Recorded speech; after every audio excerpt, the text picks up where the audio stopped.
Ayan, good morning! Sa pa, good morning! Ayan, sino po yung first time pataas ang kamay? Course 2. Course 2. Atin ng course 2. Okay, palakpakan nga po. Welcome po sa course 2. Okay, ito po yung tinatawag natin Techno Royal Millionaires Training 2. Okay? So, my name po is John Ray. Ano pangalan ko? John Ray. Coco Martin na naman.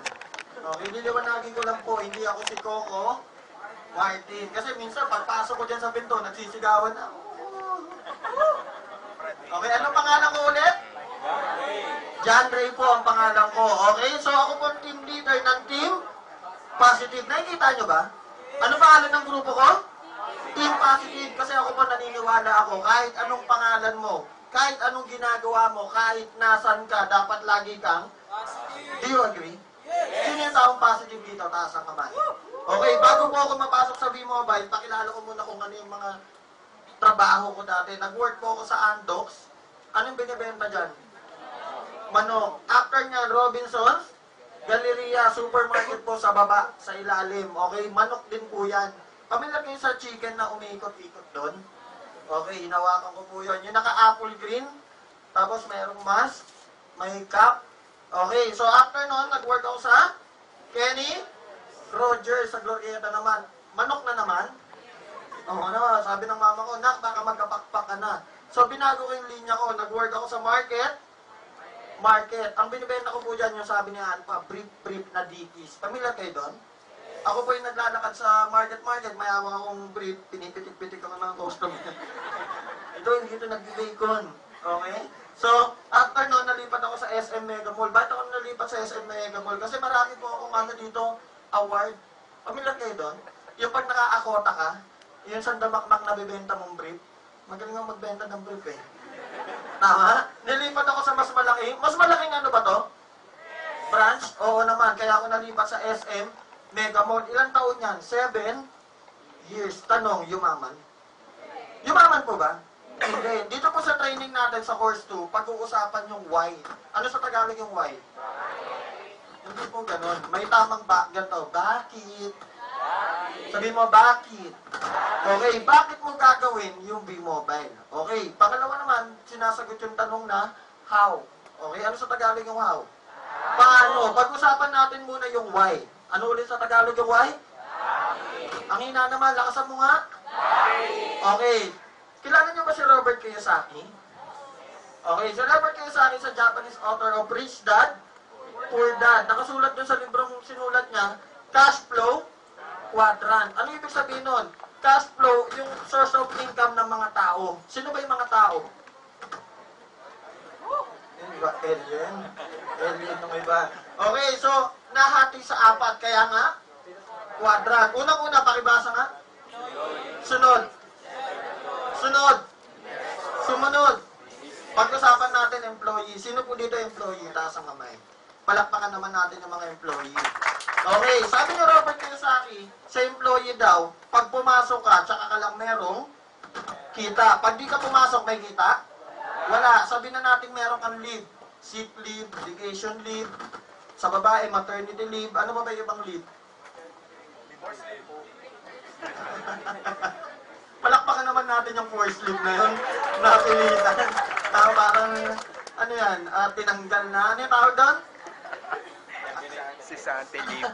Si Sante. Okay, so, dalawa na. Pag di ka pumasok, wala kang kita. Pag naubos yung leave mo, hindi ka pumasok, wala ka pa rin kita. Okay, so sabi nga nung kaibigan ko, wala daw, ang sakit nito eh, wala daw yung mayaman na employee sa pagiging employee lang. Do you agree? Yes, merong yumaman, merong ibang sideline, kaya ka nga nandito ngayon eh. Tama po ba? Yes, so kung gusto mo yumaman, lahat ba na nandito gusto yumaman? Yes! Taas mo nga kamay mo, gusto mo yumaman, palakpakan mo sarili mo. Okay, kung gusto mo talaga yumaman, kalimutan natin yung employee. Okay, sumunod. Gutom ba? Sino mga gutom? Taas kamay. Taas kamay. Bilangin natin. Taas kamay, mga gutom. What? Nakaready na ba yung pagkain? Taas kamay, mga gutom. Taas mo kamay mo! Taas mo kamay mo! Okay, bilangin 1, 2, 3, 4, 5. Wala na? Okay, lahat po ng gutom, lilipas din yan. Okay? Okay lang yan. Matututo ka naman eh. Tama po ba? Okay lang ba? Matututo ka naman? Yes. Okay, self-employed. Mas malaki ang kita niya kaysa kay employee. Diyan po pumapasok yung mga may talent, yung mga skilled. Okay, sample. Technician. Gumagawa ng mga laptops. Mas maraming gumagawa ng laptop. Malaki ba kita? Yes. Maraming nagpagawa sa kanya. Malaki kita? Pero tanong, malaki rin ba yung oras na ilalaan niya para ayusin yung mga laptops na yun? Dentista ka, okay? Ang daming nagpapagawa ng ngipin. Ang daming nagpapagawa ng ngipin. Ano bang tama? Ang daming nagpapaayos, okay? Marami kang inaayos ng ngipin. Malaki kita mo? Pero tanong, malaki rin ba yung oras na ilalaan mo para ayusin yung mga ngipin nila? Yes, so ano nawawala sa'yo? Time. Ang tanong, tatanda ka ba? Gusto mo pa, 7 years old ka na, wala ka pa rin time. Gusto mo ba yon? Diba gusto natin meron tayong time? Freedom. So kalimutan din natin ang self-employed. Pag-usapan natin yung pangatlo, ano nakalagay dyan? Investors. Matanong ko lang, sino dito merong 80 million sa bangko? Ako, malapit na. Malapit na. Yan, palakpakan naman natin yan. Ayan ang attitude. Okay, 80 million. Ayan po kasi yung mga yung mga sila Henry C. Kilala niyo yun? May-ari ng SM, sila Go Away, sila Lusutan. Meron sila niyan, tama po ba?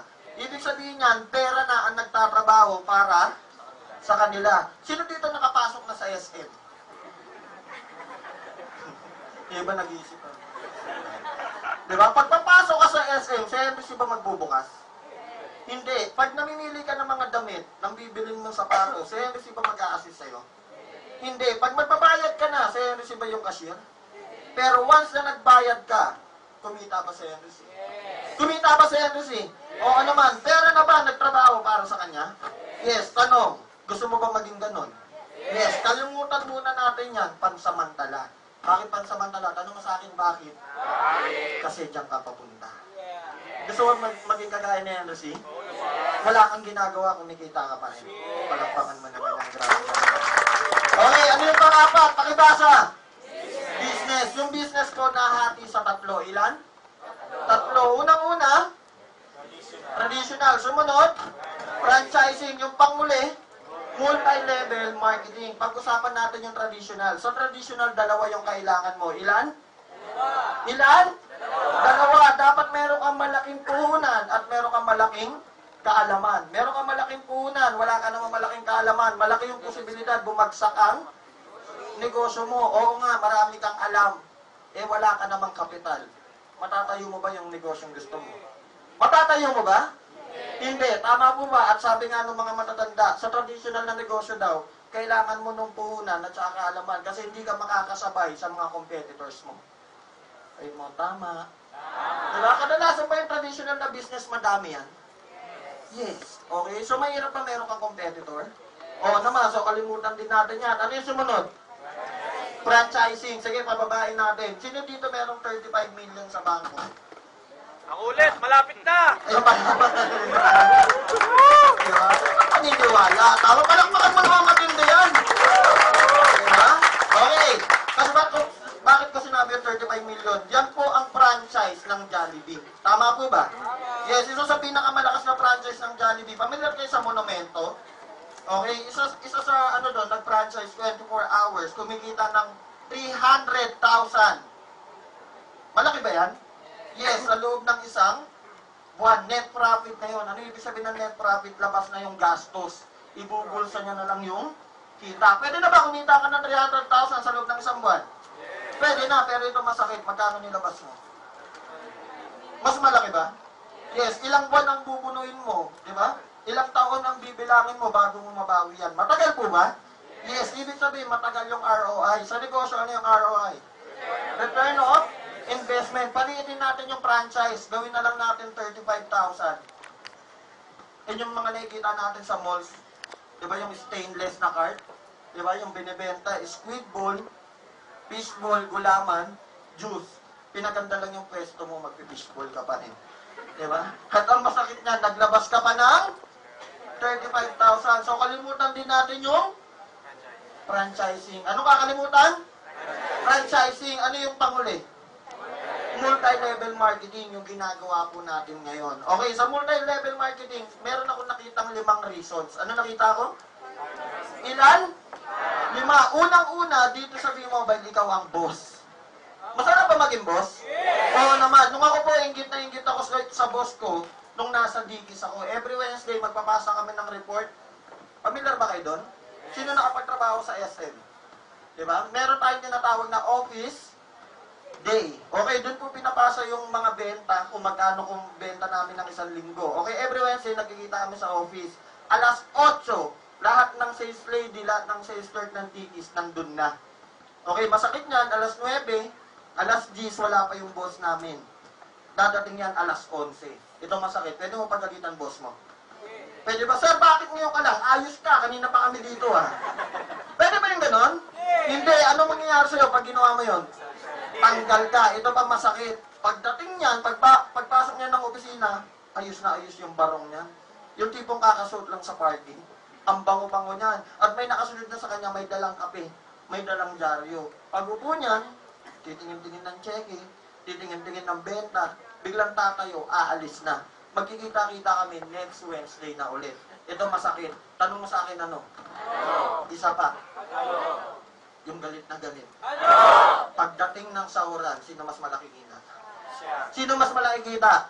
Siya. Ipapakita ko sa inyo yung diferensya ng boss at empleyado. Between boss at empleyado, sino yung napapagalitan pagkalit? Empleyado. Between boss at empleyado, sino yung nakakaltasan ng sahod pagkalit?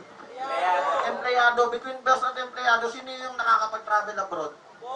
Boss. Between boss at empleyado, sino yung may magagandang gamit? Boss. Between boss at empleyado, sino yung may magandang asawa? Totoo naman, empleyado. Dahil po yung mga boss, mayayaman ba yung mga boss? Yes. Bata pa lang yung mga yan, pinagkakasundo na yan.